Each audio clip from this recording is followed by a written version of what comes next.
Success Insight shares the stories of the people with passion and drive who make things happen in the world. Here's your host, Howard Fox. Hello, everybody, and welcome back to another episode of the Success Insight podcast. Today's guest is Mauro Guillén.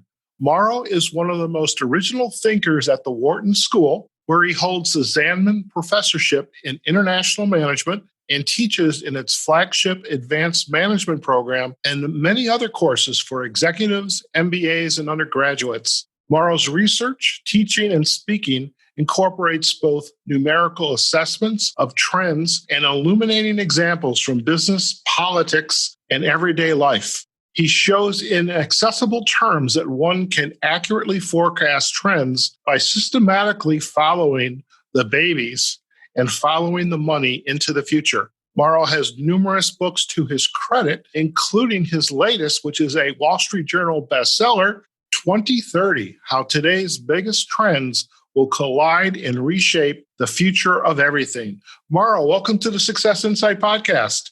Howard, thank you so very much for having me. Mauro, I have to say, we have fires and environmental issues going on out in the West Coast, throughout the entire West Coast for that matter. We have hurricanes, we have COVID-19, we have what is no doubt going to be a very trying election cycle as we come up very quickly towards November. And here's this book, 2030. Which is, 10 years away. I'm just hoping we survive by the end of the year.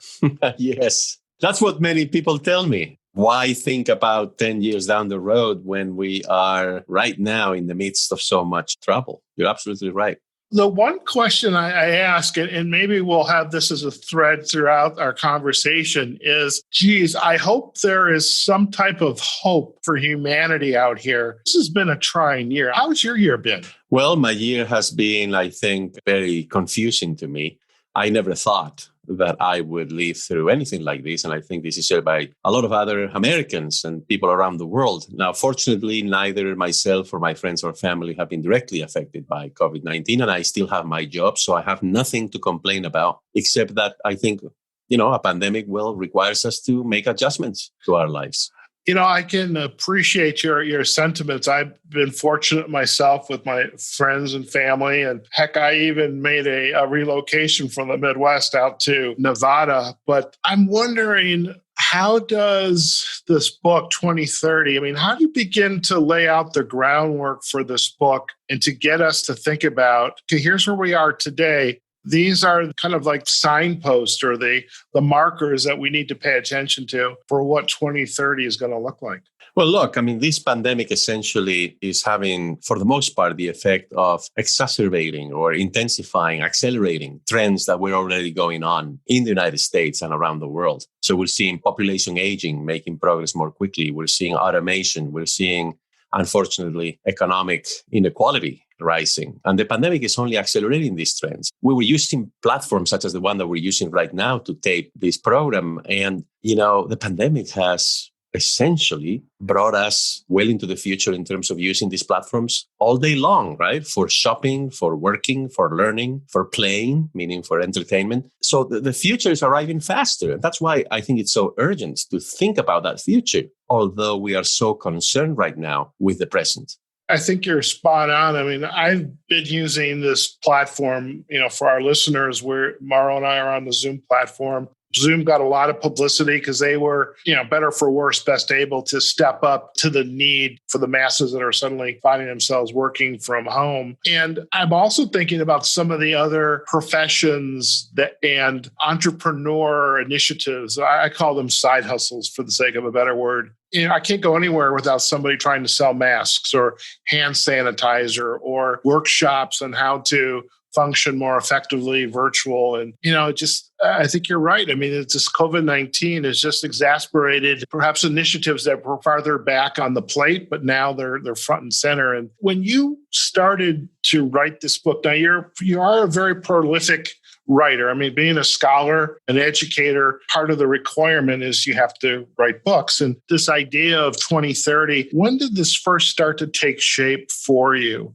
Well, it was, Howard, about 7 years ago. So if you remember way back then, we were emerging out of the previous crisis, the global financial crisis. And I was making a lot of presentations, not just for my students, but also going to conferences, making speeches, going to companies, sometimes even high school students. I would visit a high school and I would tell them about the kinds of things that I thought were going on in the world and the trends and how the future might look like. And people would essentially tell me, we're confused. We don't know exactly where we're going. We're disoriented. And after doing that for 2 or 3 years and getting all of that feedback from different kinds of audiences, I decided, I think I've got to write a book about this. I've got to write a book giving people a roadmap as to what may happen over the next 5 to 10 years. And hence, the title of the book, 2030. So that's what motivated me. What motivated me was that I was detecting a little bit of anxiety. And this was well before the pandemic, a little bit of this sense that people were a little bit lost, that they needed some sense as to what is it that is going on that is changing everything around me. That's why I wrote the book. And as you began to allow this book to take shape in your mind and put some thoughts down on paper, you probably know this quote better than I do, is if we don't understand history, we're doomed to repeat it. And again, I think we see that very much today. And again, without getting into a lot of politics and political leanings, there's a lot of things happening today that they happened 30, 40, 50 years ago. And then there are those that feel like we should be looking and we should anticipate what the future is. But if we don't know how to anticipate, what other ways are there to gather data and information for us to be able to say, this is what it's going to look like, this is what we need to prepare for? Yeah, that's a great question, Howard. I agree to a certain extent with the statement that if we don't understand what has happened in terms of history, then we're condemned to repeat it. And if you remember, a great writer, perhaps one of my favorite writers, Mark Twain, once said that history doesn't really repeat itself, but it often rhymes. And so a social scientist like myself, right? I'm a sociologist and a political economist. So what we do is we look for those rhymes. We look for the things that happen in the United States, in other countries around the world. And we're constantly looking for the echoes, for the rhymes, right? And I decided early on, to make a long story short, that the first approximation is not the entire story, but the first approximation to trying to understand the future is to follow the babies, right? Because let's say that I want to find out a little bit more about what the world might look like in 10 years from now.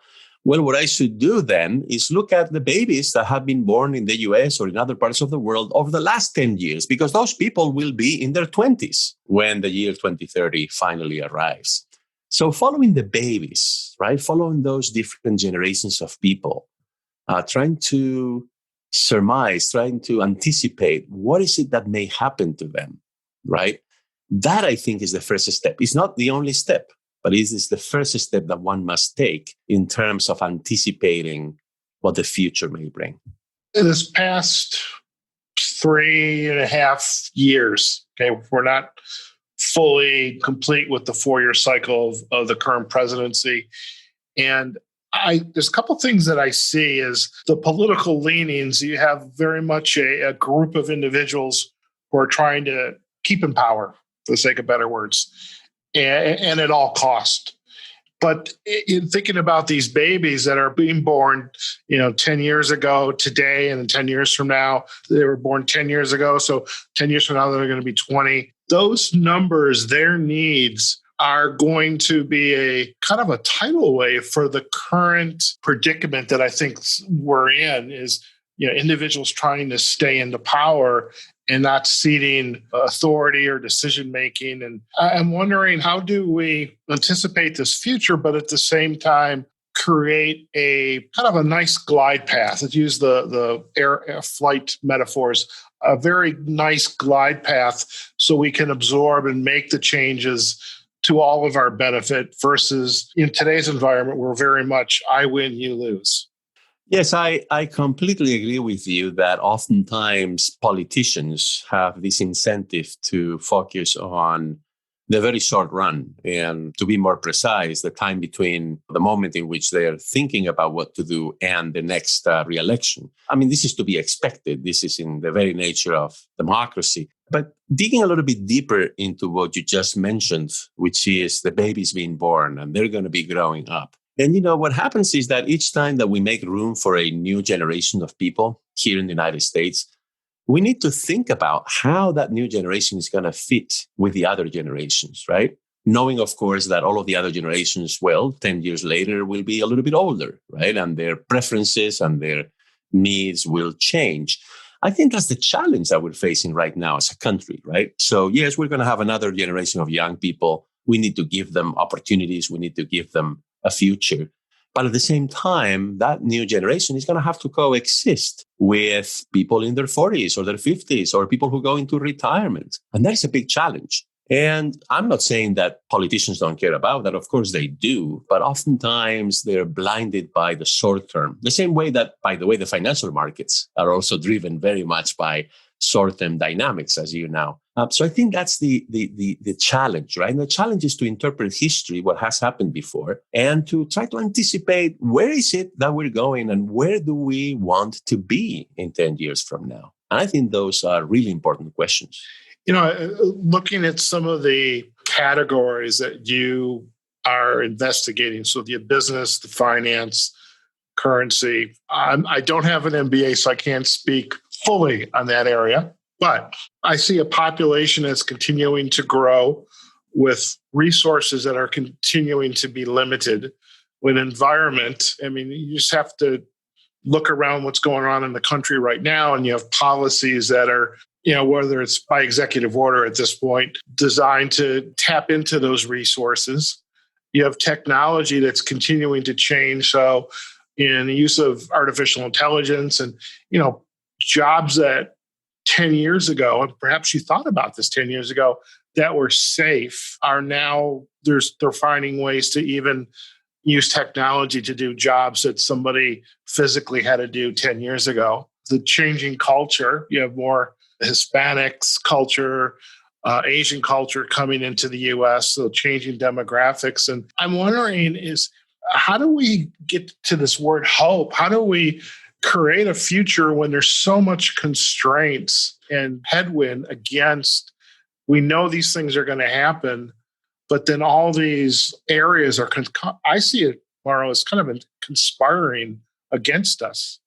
Yeah, no, I think, Howard, that's exactly what I decided to write this book, because many people over the last few years have been, asking me very similar questions, or they have been, essentially conveying to me their fears and their anxieties about all of that. So let me just use very quickly 2 examples among those that you just mentioned to show you how I think we should be thinking in terms of the future. So the first one is, you alluded to resources, natural resources. We're abusing the environment, right? Population have been growing around the world for a long time. And of course, we have become richer, and therefore we as consumers, we always like more, right? And now it's not just Americans, it's also Asians, right? Chinese, the Indians, everybody now has a middle class. And I think that is a threat, that is a challenge, because our resources on this planet are finite. They're not endless, they're not infinite. But at the same time, I think it creates 2 kinds of opportunities. One is for us to invest more in technologies that may help us become more efficient, that may help us become greener, that may help us become more efficient in terms of how we use resources. But the other one is it may actually help us see the future in a different way, which is that maybe we should be a little bit less wasteful. Let me just give you an example. The U.S. Department of Agriculture estimates that we waste about 1/3 of the food that reaches the consumer here in the United States. About 1/3. Think about that. Meaning that we buy the food, but then we don't finish the plate, or, we let it go bad. We only use half of the lettuce that we purchased, and then after a couple of days, we have to throw it away. So I think this provides us with also opportunities. It provides us with opportunities in particular to demonstrate that we are human beings with a brain, and that we can behave in a more rational way that is better for the environment and therefore better for future generations. Do you see what I'm saying? Mm-hmm. If we need to learn this, where does that learning start? Where do you think it starts? you are at the Wharton School instructing, you see executives, you got the MBAs, the undergraduates. I mean, these are kids, very well-to-do kids. They're very talented, intelligent. Is it enough to start having this conversation there with them? Will that make a difference? Or should it be happening further, upstream in our education cycle? Well, the answer is very, very clear, which is that we need to bring everyone to this table that I'm proposing, where we rethink, for example, the way in which we behave as consumers. The Wharton School or at my university, not all students are rich. I mean, we do have nearly 20% who are the first in their families to attend college. But having said that, I do believe that education, especially at the primary and secondary levels, have even more of an impact than education at the college level. But I'm also thinking, Howard, in terms of innovation. So, for example, everybody likes to use apps on their phones these days, and we use them for every conceivable purpose. So at long last, there are some apps out there. They're still small, but they're growing, that are helping people, for example, share the food that they're going to throw away. And they're becoming increasingly popular, not as popular as TikTok, okay, or as Facebook, but they are becoming more popular. As time goes by, I think people are becoming more aware of the fact that we need to be a little bit less wasteful. And if we made each of us a small effort to become more rational about the way in which we consume, we could, not only abolish poverty in the world or here in the United States. I mean, there are kids that go hungry, but we could also ensure that future generations will be able to enjoy planet Earth in the same way that we have been able to enjoy it. And I think that's really important. So through innovation, through the use of technology or otherwise, I think we can become better, right? We can make the most out of our lives, and we can demonstrate that we care about the future.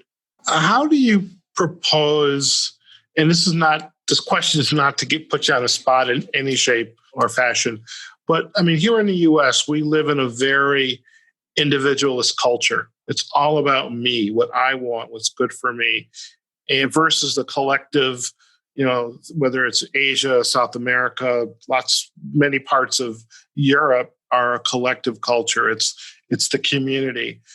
And how do we shape this new conversation, this new way of thinking, when we have a culture, at least here in the US, that's very much individualist?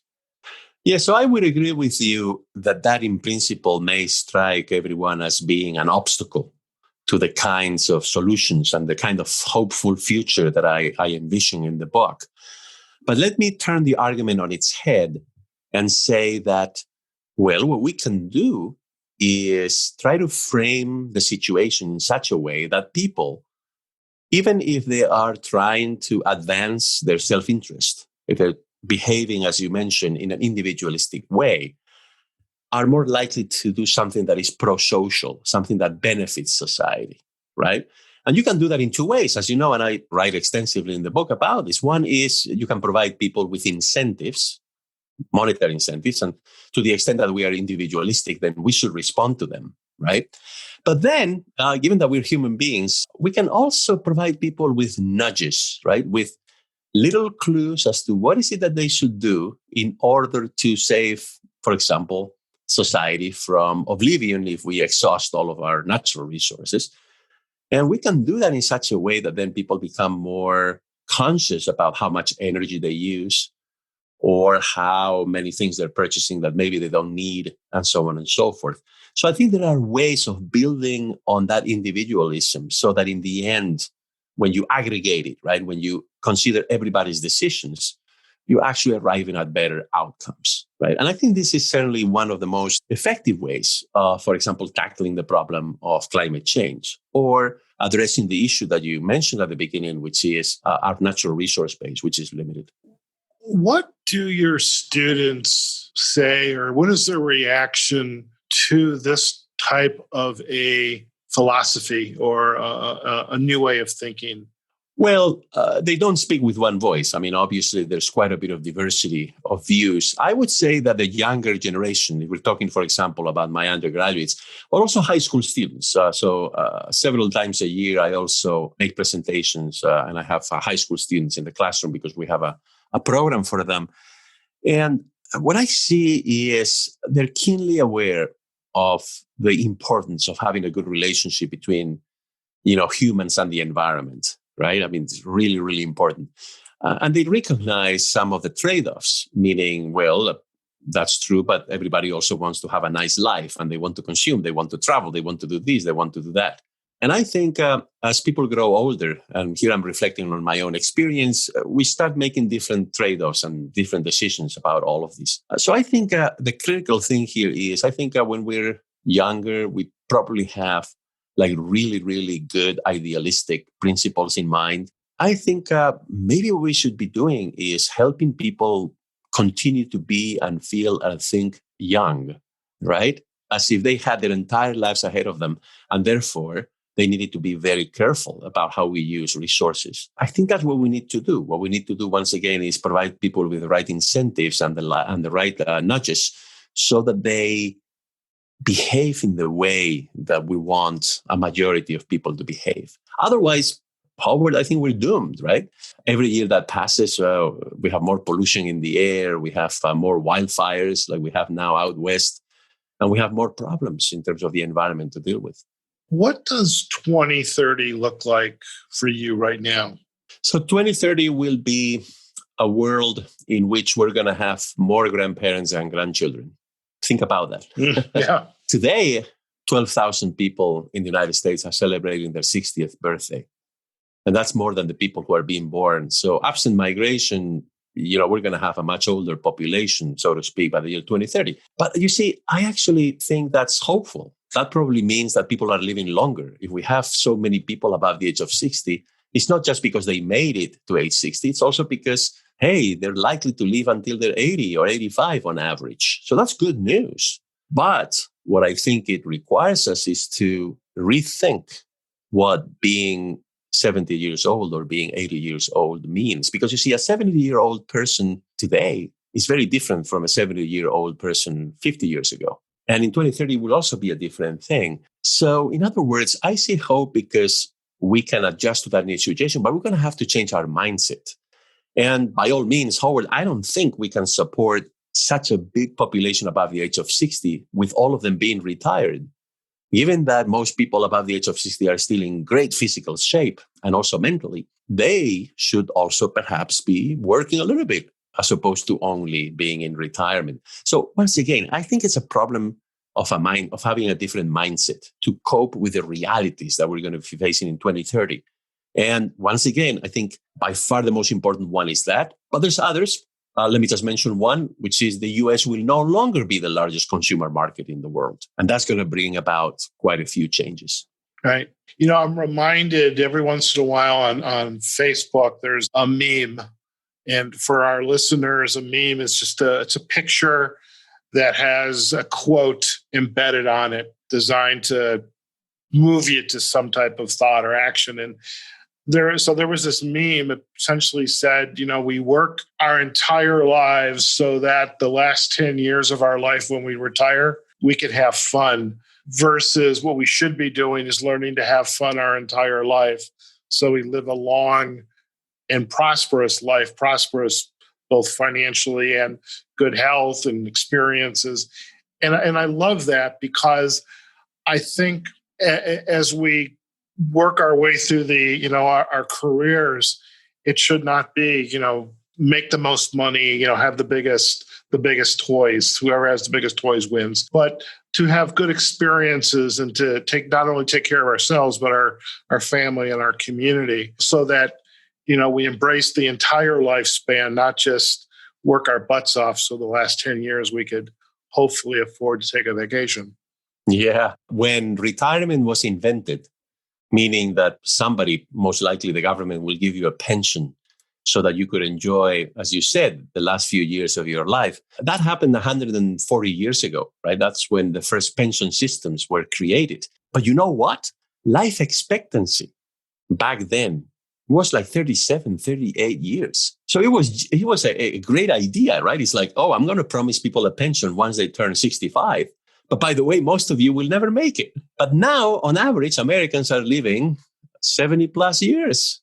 And if you're a woman, even more than that. So I think we need to revisit that assumption that we made more than a century ago about how first we learn, then we work, and then we retire.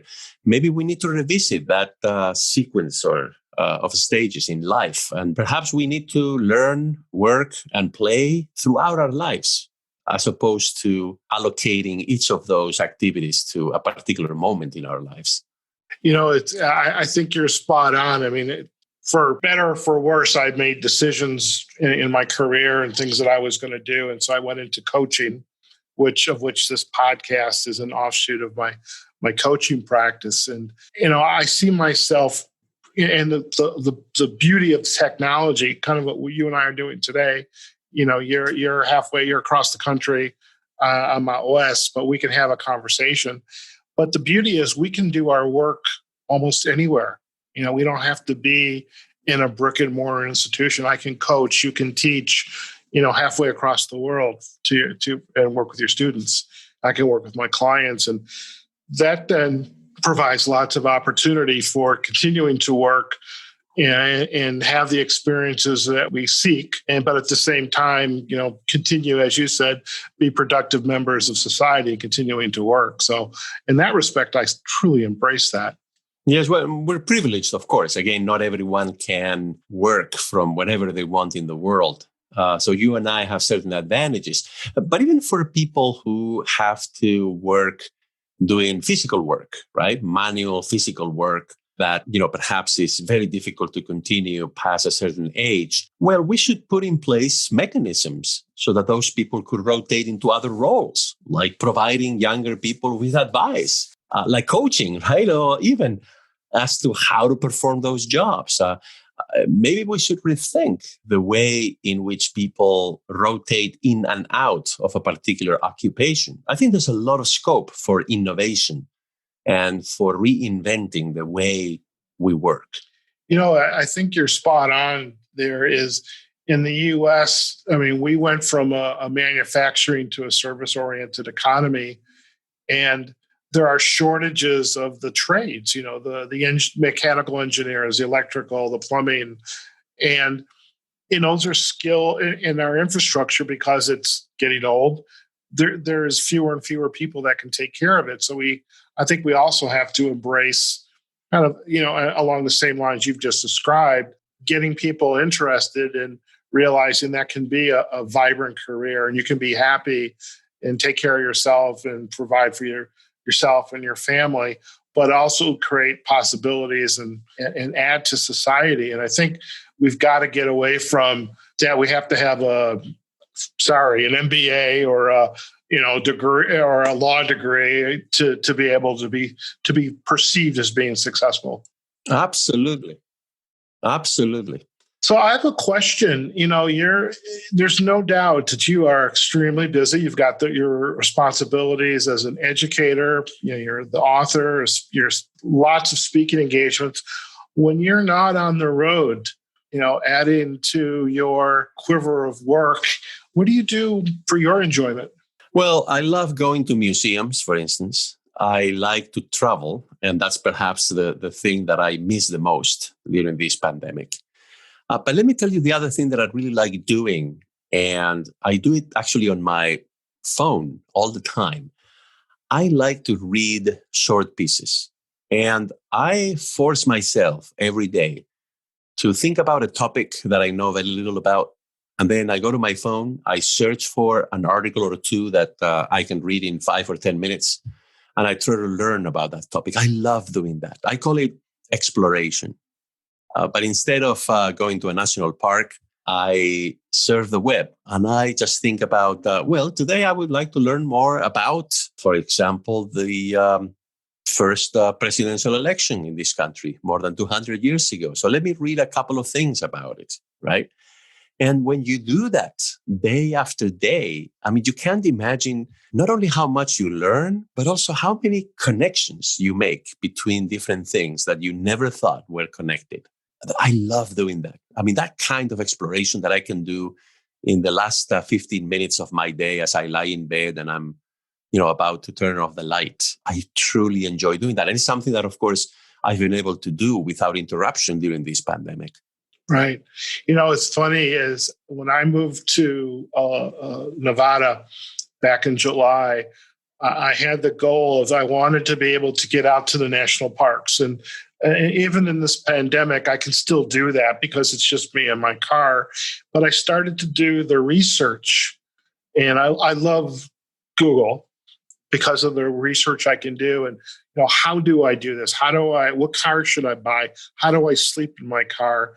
I have an interest in photography, so dark sky photography. How do I take pictures of the Milky Way? And these were things that I hadn't even considered a year ago because I didn't even know I was going to be moving here a year ago. And I love that idea of just what is it that, maybe we read an article, maybe we overhear a conversation or hear something on the news, TV, watch something on TV, and then we take a minute. I want to learn more about that. And I think that's just wonderful. And from the point of technology, I think that's one of the greatest gifts of technology that we have is just the information we have access to, provided we critically evaluate it. But it's out there. It's out there for us to consume and to use and to learn.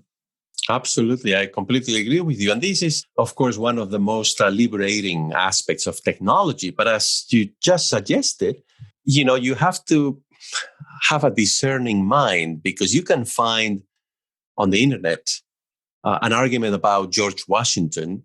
And I can assure you can also find just the opposite argument about George Washington also on the web. And you can also find maybe 20 conspiracy theories about, George Washington.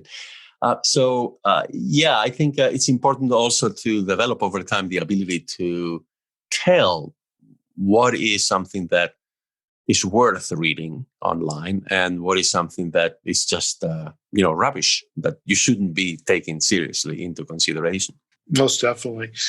Mauro, before we leave, there's two pieces to the show. One of them, I would love if you would share the best ways for our listeners to learn more about you and your work. But before we do that, we have on occasion, and it's only because I kind of forget to do it, but today it just, I definitely have been thinking about this. Our show is called Success Insight.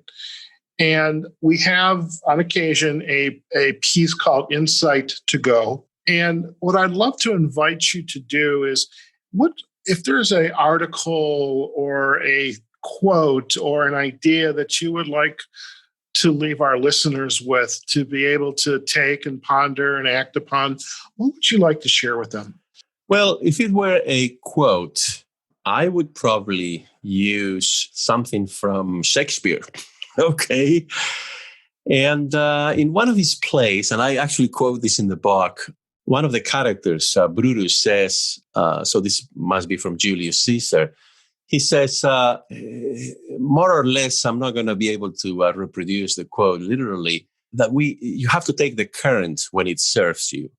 Meaning that, and that's what my entire book is about, that it's better to be a surfer, right? I know you don't have surfers in Nevada, but you get the picture. What you're trying to do is to catch the waves, right? To ride the waves and see where they take you, rather than fight those currents or those waves. So we need both kinds of people, obviously, in any country in the world, the people who fight the currents and who want to reshape them, and also the people who are very good at catching the waves. And but right now, there are all of these big things that are happening in the world. And I definitely believe that we need people who are experts at sensing in which direction, the wind is blowing and where is the next wave going to happen. And then, to catch that wave and try to take advantage of it. So that's, I think, the idea that I would like your listeners to consider for a while, right? That in the midst of so many transformations, maybe what we ought to be doing is try to see how we can adjust to those waves. Very good. Thank you so much. And so that our listeners can learn more about you and your work, where are the best places for them to go to do that? Yeah, so I would encourage them to come to my website, www.mauroguillen, my name, MauroGuillen.com. And they can also if they visit the website, not only take a look at a number of materials there, which are all free, except for the book, of course, and they can send me a message and I guarantee you, reply to every single message that I get through my website. Or they can go to LinkedIn and they can request, being connected to me. And then we can also initiate a conversation. So I would love, and I really enjoy engaging in a good conversation with people about all of these big problems and big opportunities that we have in the world right now. Fantastic. Well, we will most certainly provide the backlinks on our show notes to the website, as well as to your LinkedIn URL, as well as to the book page. I know you're on a lot of book sites, but we'll definitely have a link out there to Amazon as well. Mauro Guillén, thank you so much for taking the time out of your evening to join us on the Success Insight podcast. Howard, thank you so much for having me. This has been a great conversation, and I think I will remember it for a long time.